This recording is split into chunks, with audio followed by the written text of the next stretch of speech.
வாகனத்துல இருந்த வேலுநாச்சியார் அப்படிங்கிறவங்க ஜான்சி ராணியுடைய சாயல்ல இருக்கக்கூடிய இன்னொரு தலைவர் தானே அப்படின்னு கேட்டுதான் சொல்றாங்க. தனது கணவர் ஆங்கிலேயர்களால் படுகொலை செய்யப்பட்ட பிறகு 8 ஆண்டுகள் போராடி சிவகங்கை சீமையினுடைய ஆட்சியை மீண்டும் பிடித்தவர் வேலுநாச்சியார். அவருக்கு முன்னாடி இந்த மாதிரி ஆங்கிலேயர்களை ஒரு பெண் அரசி தோற்கடிச்சா அப்படிங்கிற வரலாறே கிடையாது. வேலுநாச்சியார் அவருடைய படையில இணைந்து போராடின வீரர்கள் தான் மருது சகோதரர்கள்.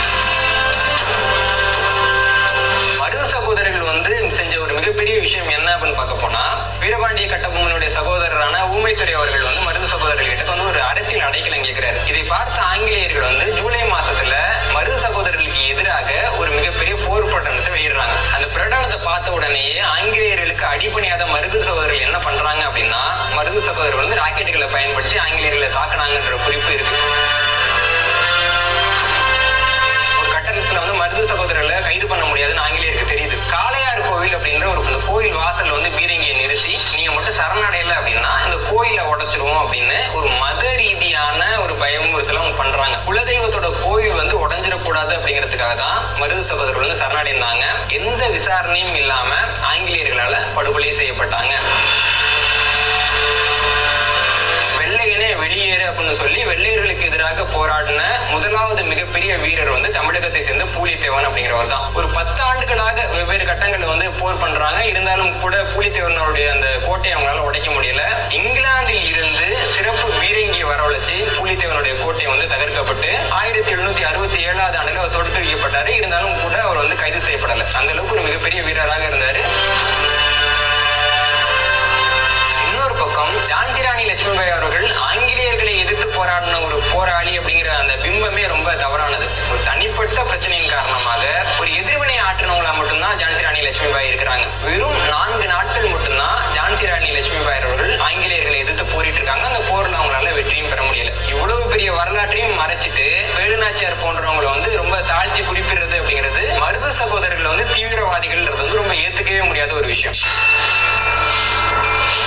ஒவ்வொரு ஆண்டும் குடியரசு தினம் அப்படின்னு வர்றப்பதான் நம்ம தேச தலைவர்கள் பத்தியே பொதுவா பேச ஆரம்பிப்போம். ஆனா இந்த குடியரசு தின கொண்டாட்டங்கள்ல அந்த தேச தலைவர்கள் பத்தி பேசுறதுக்கும் மேல இங்க என்னதான் நடந்துகிட்டு இருக்கு அப்படின்னு மக்கள் பேசக்கூடிய ஒரு நிலைமை வந்திருக்கு. அதுக்கு மிக முக்கியமான காரணமா இருக்கிறது இந்த குடியரசு தின விழா அணிவகுப்பு சம்பந்தப்பட்ட சர்ச்சை தான். கேள்விப்பட்ட காரணங்களின்படி இப்ப முதல்ல பாரதியார் வச்சிடலாமே, ஏன்னா அவர் தானே எல்லாருக்குமே தெரிந்த தலைவர். பாரதியாருக்கு அப்புறமா நம்ம வ.உ. சிதம்பரனாரையும் மற்றவங்களையும் வச்சுக்கலாம் அப்படின்னு சொன்னதாகவும், அதே மாதிரி மருது சகோதரர்கள் ஏன் வைக்கிறீங்க, அவங்க தீவிரவாதிகள் அப்படின்னு சொன்னதாகவும், ஜான்சி ராணியோட சாயலா தானே வேலுநாச்சியார் இருக்காங்க, அப்படியே நீங்க வேலுநாச்சியாரை வைக்கிறீங்க அப்படின்னு கேட்டதாகவும் செய்திகள்ல இருந்து நமக்கு தெரிய வருது. தமிழக அரசினுடைய வாகனங்கள் ஒரு பக்கம் இந்த மாதிரி நிராகரிக்கப்பட, மற்றபடி பிற மாநிலங்களுடைய சில வாகனங்கள் அனுமதி கொடுத்திருக்காங்க. அந்த வாகனங்கள்ல என்னென்ன உருவங்கள் இருக்கு அப்படின்னு பாக்குறப்போ அனுமார் உருவம் இருக்கு, ராமர் உருவம் இருக்கு அப்படின்ற செய்திகள்லாம் சமூக வலைதளங்கள்ல பாக்குறோம். அனுமாரும் ராமரும் எந்த சுதந்திர போராட்டத்தில் ஈடுபட்டாங்க அப்படிங்கிற கேள்வியும் நம்ம எதிர்கொள்றோம். இந்த இடத்துலதான் நமக்கு ஒரு பெரிய உறுத்தல் ஆரம்பிக்குது.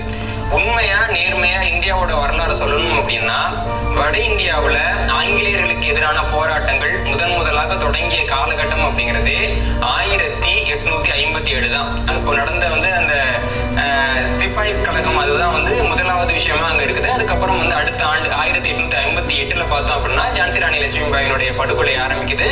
அதுல இருந்துதான் அவங்களுடைய சுதந்திர போராட்டம் தொடங்குது. அதனால இந்த 1857 ஆண்டுக்கு முன்னாடி இருந்த வரலாற்று மத்திய அரசாங்கம் மறைக்க பார்க்குதோ அப்படிங்கிற ஒரு மிகப்பெரிய கேள்வியும் இந்த விவகாரத்தினால நமக்கு எழுந்திருக்கு. அதுல மிக குறிப்பா சொல்லணும் அப்படின்னா, மருது சகோதரர்கள் தீவிரவாதிகள் அப்படிங்கிற மாதிரி சொல்லிட்டாங்கன்றது ரொம்ப ஏத்துக்கவே முடியாத ஒரு விஷயம். ஏன்னா ஆங்கிலேயர்கள் காலத்துல இந்தியாவினுடைய மிகப்பெரிய தீவிரவாதி அப்படின்னு சொல்லப்பட்டவர் நேதாஜி சுபாஷ் சந்திர போஸ் அவர்கள். அவர் ஆங்கிலேயர்கள் அப்படிதான் சொன்னாங்க.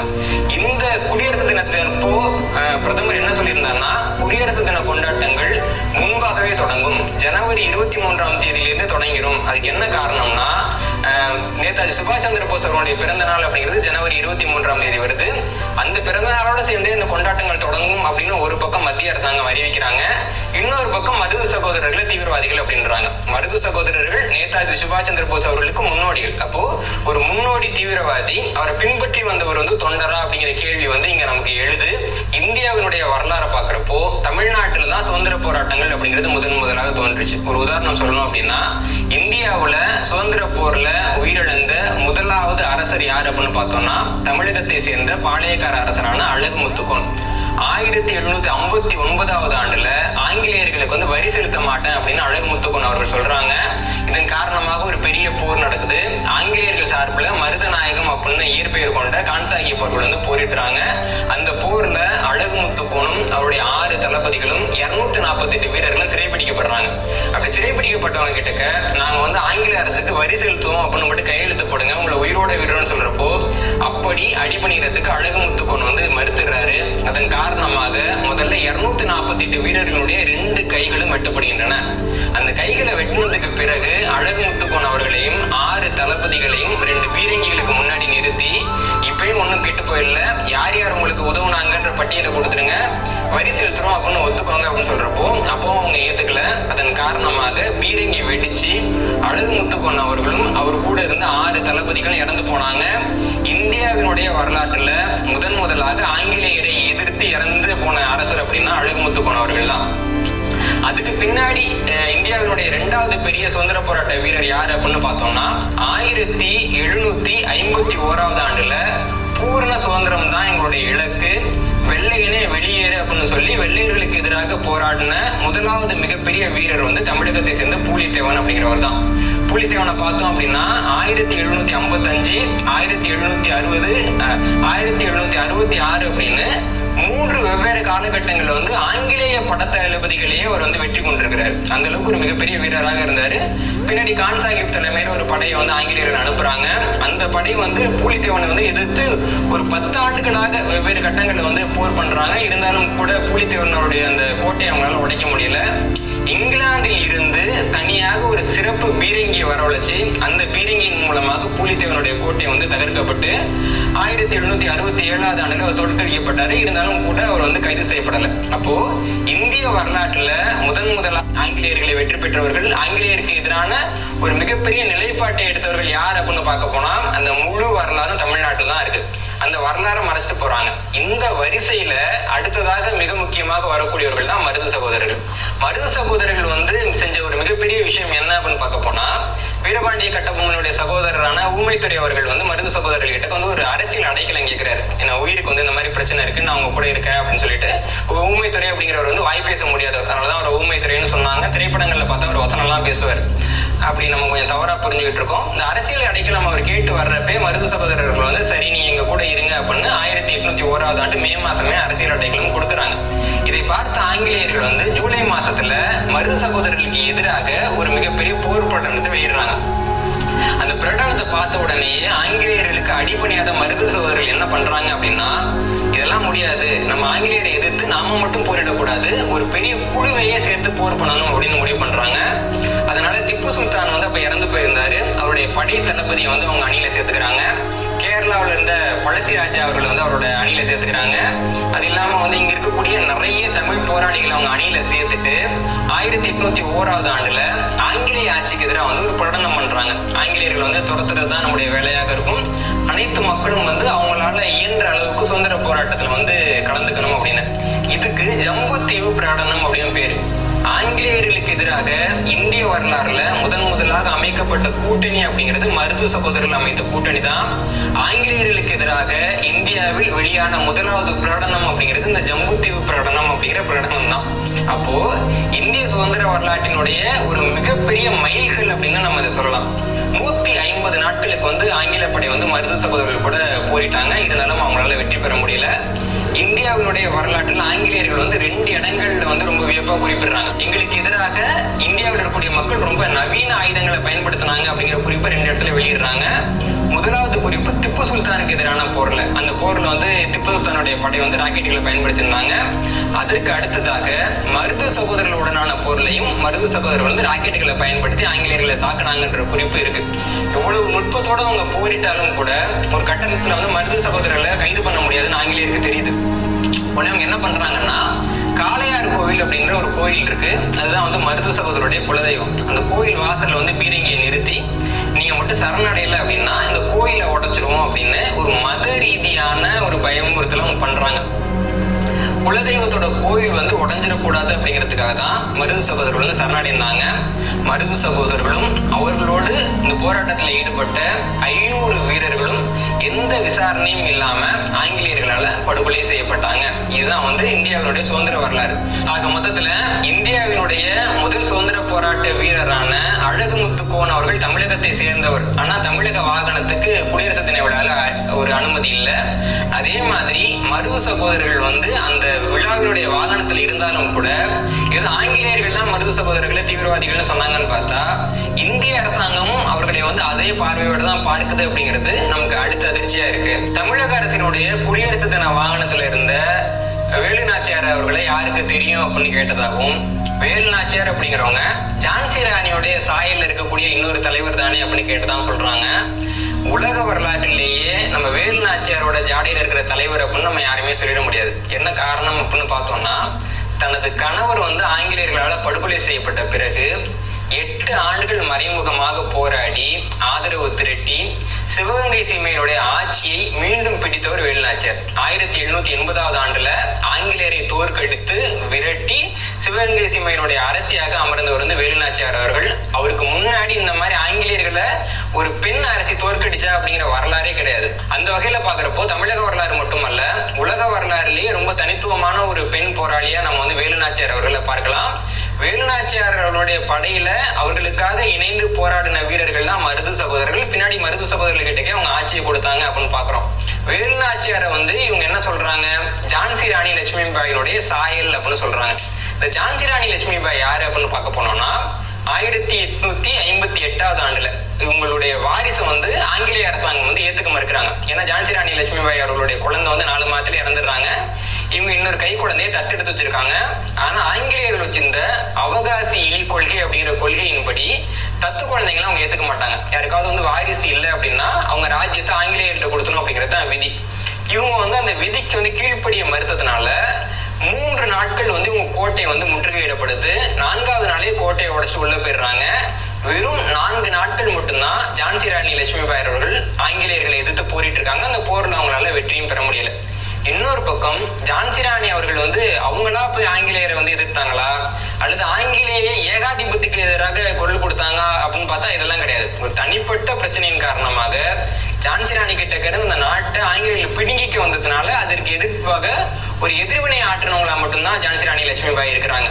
ஜான்சி ராணி லட்சுமிபாய் அவர்கள் ஆங்கிலேயர்களை எதிர்த்து போராடின ஒரு போராளி அப்படிங்கிற அந்த பிம்பமே ரொம்ப தவறானது. அதாவது வந்து ஒருத்தவங்களுக்கு வாரிசு இல்லை அப்படின்னா அவங்களால வாரிசை வந்து தத்தெடுக்க முடியாது. அரசர்களுக்கு மனு தர்மத்திலேயே அதற்கான சூத்திரங்கள் இருக்கு.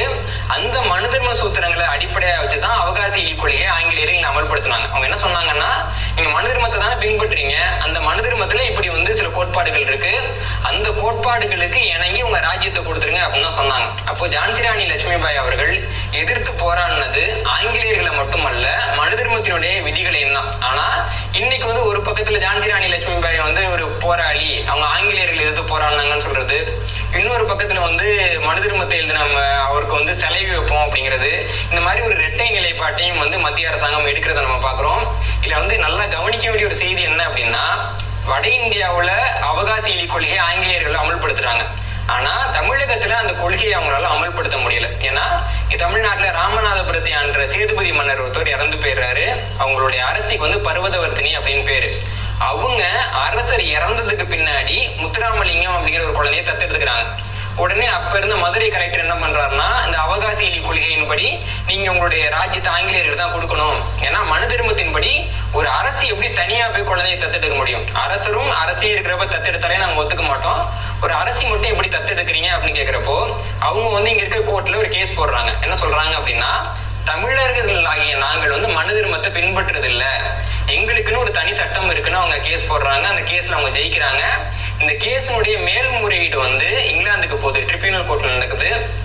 அந்த கோர்ட்லயும் தமிழக அரசுகள் மனு தர்மத்தை பின்பற்றுறது இல்லை அப்படின்ற அவங்களோட வாக்குமூலத்தை ஏத்துக்கிட்டு அவங்களுக்கு ஆதரவா தீர்ப்பு கொடுக்குறாங்க. இந்த வழக்கு பத்தி தெரிஞ்சுக்கணும்னு யாராவது ஆசைப்பட்டீங்க அப்படின்னா Madurai collector versus Muthuramalinga Sethupathi case அப்படின்னு கூகுள் பண்ணீங்கனாலே வரும். நிறைய வழக்குகள் வந்து இது வந்து ஒரு மேற்கோள் நூலா பயன்படுது. இந்த வழக்கத்துல அவங்க என்ன குறிப்பிட்டிருந்தாங்க அப்படின்னா, தமிழ்நாட்டுல இருந்த சட்டத்துக்கு திராவிடியன் ஸ்கூல் ஆஃப் லா அப்படின்னு பேரு, மனு தர்மம்ங்கிறது தமிழ்நாட்டுல சட்டமாவே இல்லை அப்படின்னாங்க. அப்போ ஜான்சி ராணி லட்சுமி பாய்க்கு ஒரு நீதி, அதே சமயம் ராணி பர்வதவர்த்தினிக்கு ஒரு நீதி. அதுக்கு என்ன காரணம்னு பார்த்தோம்னா, வடக்குல மனு தர்மம் பின்பற்றப்பட்டது, தெற்குல மனு தர்மம் பின்பற்றப்படல. அப்போ ஜான்சி ராணி லட்சுமி பாயை ஒரு அரசியாக விடாமல் தடுத்தது ஆங்கிலேயர்களான்னு பார்க்க போனா ஆங்கிலேயர்கள் தடுக்கல, ஜான்சி ராணிக்கு தடையாக இருந்தது மனு தர்மம் தான். ஆனா இவ்வளவு பெரிய வரலாற்றையும் மறைச்சிட்டு இவங்க வந்து மனு தர்மத்தினால கொல்லப்பட்ட ஜான்சி ராணி லட்சுமி பாயை கொண்டு வந்து இந்திராவினுடைய முதல் வீராங்கனை அப்படின்னு சொல்லி அதன் மூலமாக மனு தர்மத்துக்கு எதிராக இருந்த ஆங்கிலேயர்களை வெற்றிகரமாக வென்ற வேலுநாச்சியார் போன்றவங்களை வந்து ரொம்ப தாழ்த்தி குறிப்பிடுறது அப்படிங்கிறது ரொம்ப மனவேதனைக்கும் கண்டிக்கத்தக்க ஒரு விஷயமாகவும் இருக்கு. தமிழ் பழமையான மொழியா சமஸ்கிருதம் பழமையான மொழியா அப்படின்னு கேட்டப்போ தமிழ் தான் பழமையான மொழி அப்படின்னு சொன்னதான் வாஜ்பாய். ஆனா இந்த வாஜ்பாய் அவர்களுடைய வரலாறு நம்ம எடுத்து பாக்குறப்போ 1997 ஆண்டுல பிரதமர் வேட்பாளராக வாஜ்பாய் அவர்களை முன்னிறுத்துறப்போ அந்த பிரமாண பத்திரத்துல என்ன கொடுத்திருந்தாங்கன்னா, வாஜ்பாய் அவர்கள் வந்து சுதந்திர போராட்ட வீரர், ஆக்ரா பகுதியில அவர் நிறைய சுதந்திர போராட்டங்களில் ஈடுபட்டு இருந்தார் அப்படின்னு அவங்க கொடுத்திருந்தாங்க. ஆனா 1998 ஆண்டுல ஃப்ரண்ட் லைன் இதில் வந்து உண்மையாவே வாஜ்பாய் என்ன மாதிரியான ஈடுபாடெல்லாம் கொண்டு இருந்தார் சுதந்திர போர்ல அப்படின்னு ஆய்வு பண்றப்பதான் அவங்களுக்கு சில விஷயங்கள் தெரிய வந்தது. என்னன்னா 1942 ஆண்டுல வெள்ளையனே வெளியேறு இயக்கம் உச்சத்துல இருந்தப்போ ஆகஸ்ட் மாசம் 27 அன்னைக்கு ஒரு சின்ன குழு என்ன முடிவு பண்றாங்கன்னா, நம்ம வந்து ஆங்கிலேயருக்கு எதிராக போராட்டம் பண்ணுவோம் அப்படின்னு முடிவு பண்றாங்க. அந்த குழுவுக்கு வந்து லீலாதரன் அப்படிங்கிற இளைஞர் வந்து தலைமை இருக்கிறாரு. அந்த குழுவை சேர்ந்தவங்க அங்க இருந்த இன்னொரு ஆங்கிலேய அரசுக்கு சொந்தமான அலுவலகத்துக்கு போயிட்டு அந்த அலுவலகத்து மேல மனிதர்கள் தோல்லையே மனிதர்கள் ஏறி ஒரு பெரிய ஏணி அமைச்சு உச்சியில வந்து இந்திய சுதந்திர கொடியை வந்து நாட்டுறாங்க. பின்னாடி ஆங்கிலேயர்கள் வந்து இதை செஞ்சது யாரு அப்படின்னு தேடுறப்போ இந்த வழக்கோடு தொடர்புடையவங்க எல்லாம் ஒளிஞ்சுக்கிறாங்க. ஒரு 37 பேரை வந்து ஆங்கிலேயர்கள் வந்து அடையாளம் கண்டுபிடிச்சு கைது பண்றாங்க. அப்படி கைது செய்யப்பட்டவங்கல 2 பேர் வந்து ஒரு அரசு ஊழியரோட பசங்க. அதுல ஒருத்தவருக்கு பேர் அடல் பிகாரி வாஜ்பாய். அவர்கிட்ட கேட்கிறப்ப என்ன சொல்றாருன்னா, என்ன நடந்ததுங்கிறத நான் முழு வாக்கு மூலமா தந்துடுறேங்க அப்படின்னு சொல்லி தனது 20வது வயதுல வாஜ்பாய் அவர்கள் இந்திய சுதந்திர போராட்டத்தில் ஈடுபட்ட வீரர்களை அவங்க எல்லாம் வந்து இந்த போராட்டத்தில் ஈடுபட்டாங்க, இவங்க தான் வந்து கூரையில ஏறினாங்க, இவங்க தான் கொடி கட்டினாங்க, இவங்க அந்த நிலையத்தினுடைய கற்களை பெயர்த்தார்கள் அப்படின்லாம் தனது ஒரு வாக்குமூலம் கொடுத்திருக்காரு. அந்த வாக்குமூலத்துக்கு கீழே அவர் ஒரு கையெழுத்தும் போட்டிருக்காரு. இப்படியாக வாஜ்பாய் அவர்கள் இந்திய சுதந்திர போராட்ட வீரர்களுக்கு எதிராக கொடுத்த வாக்குமூலம் அப்படிங்கிறது இன்னைக்கு வரைக்கும் இணையத்துல இருக்கு. பாரதிய ஜனதா கட்சியை சேர்ந்த சுப்பிரமணியன் சுவாமி அவர்களே இதை பல்வேறு கூட்டங்கள்ல சொல்லியிருக்கிறாரு. ஆக மொத்தத்துல இந்திய சுதந்திர போராட்டத்தோட எந்த தொடர்பும் இல்லாதவர்கள், இந்திய சுதந்திர போராட்டத்தின் போது ஆங்கிலேயர்களுக்கு ஆதரவாக நடந்து கொண்டவர்கள், இவங்களெல்லாம் ஒரு பக்கம் உயர்த்தி காமிச்சிட்டு இன்னொரு பக்கம் உண்மையாகவே இந்திய சுதந்திர போராட்டத்துல ஈடுபட்டவங்க, இந்திய சுதந்திர போராட்டத்துல முதலாக உயிரை கொடுத்தவர்கள்லாம் தாழ்த்துறது அப்படிங்கிறது ரொம்ப தவறான செயல். முதலாக காங்கிரஸ் கட்சிக்கு ஆட்சி கிடைச்சப்போ காங்கிரஸ் கட்சியினுடைய குழுக்கள் அமைக்கப்பட்டன. அதுல வந்து சட்டம் இயற்றும் குழுக்கு வந்து அம்பேத்கர் அவர்கள் வந்து தலைவரா நேரு நியமிச்சாரு. அப்ப காங்கிரஸ் கட்சியில இருந்த சில பேர் என்ன கேட்டாங்க அப்படின்னா, நீங்க அம்பேத்கரை நியமிக்கிறீங்க, அம்பேத்கர் ஒன்னும் காங்கிரஸ் கட்சிக்காரர் இல்லையே அப்படின்னு. அப்ப நேரு என்ன சொன்னார்னா, சுதந்திரம் கிடைத்தது காங்கிரஸ் கட்சிக்கு கிடையாது, இந்தியா அப்படிங்கிற நாட்டுக்கு. அப்படி இருக்கிறப்போ இந்தியா என்ற நாட்டுக்கு யார் யாரெல்லாம் உழைச்சாங்களோ அவங்களுக்கான மரியாதைகள் செய்யப்பட வேண்டும் அப்படின்னு நேரு அவர்கள் சொன்னாங்க. அதே மாதிரி குடியரசு தின விழா அப்படிங்கிறது மத்திய அரசாங்கம் வந்து அவங்களுக்கு பிடித்த நபர்களை பாராட்டுவதற்கான விழா கிடையாது. உண்மையாகவே இந்திய சுதந்திரத்திற்கு யார் யாரெல்லாம் காரணமாக இருந்தார்களோ அவர்களை வெளிக்காட்டக்கூடிய ஒரு விழா தான் வந்து இந்த குடியரசு தின விழா. அப்படி இருக்கிறப்போ இத்தனை நாளா யாராவது ஒரு சுதந்திர போராட்ட வீரரை மக்களுக்கு தெரியலன்னா அந்த குறிப்பிட்ட நாள்ல அந்த வீரரை மக்களுக்கு அறிமுகப்படுத்த வேண்டியதான் அரசோட கடமையை தவிர மக்களுக்கு தெரிந்த நபரா இல்ல அதனால அவர் அறிமுகப்படுத்த மாட்டோம் அப்படின்னா, அப்ப பாலிவுட்ல இருக்கக்கூடிய நட்சத்திரங்களை வச்சுதான் நம்ம வண்டி ஓட்ட முடியும். ஏன்னா அவங்களதான் உலக அளவுல தெரியும். இதான நிலவரம். அப்ப சுதந்திர போராட்ட வீரர்களை வந்து பொதுமக்களுக்கு தெரியல, அயல்நாட்டை சேர்ந்தவங்களுக்கு தெரியல அப்படிங்கிறது ஒரு தேசிய அவமானம். அந்த அவமானத்தை இந்திய அரசாங்கமே ஒத்துக்கொள்வதும், அந்த அவமானத்தை பத்தி கவலைப்படாம இந்த மாநில ஊர்திகள்லாம் வேணாம், ஒரு பக்கம் பக்கம் வந்து நீங்க என்ன சொல்றீங்க, நேதாஜி சுபாஷ் சந்திர போஸினுடைய பிறந்த நாளில் இருந்து இந்த விழா கொண்டாட்டங்கள் தொடங்குங்கிறீங்க. இன்னொரு பக்கம் நேதாஜியுடைய உருவம் பொறிக்கப்பட்ட மேற்கு வங்க ஊர்தியை நீங்க வந்து வேணாம் அப்படின்னு சொல்றீங்கன்னா இது இரட்டை வேடம். மக்கள் இதை பார்த்து கொண்டிருக்கிறார்கள்.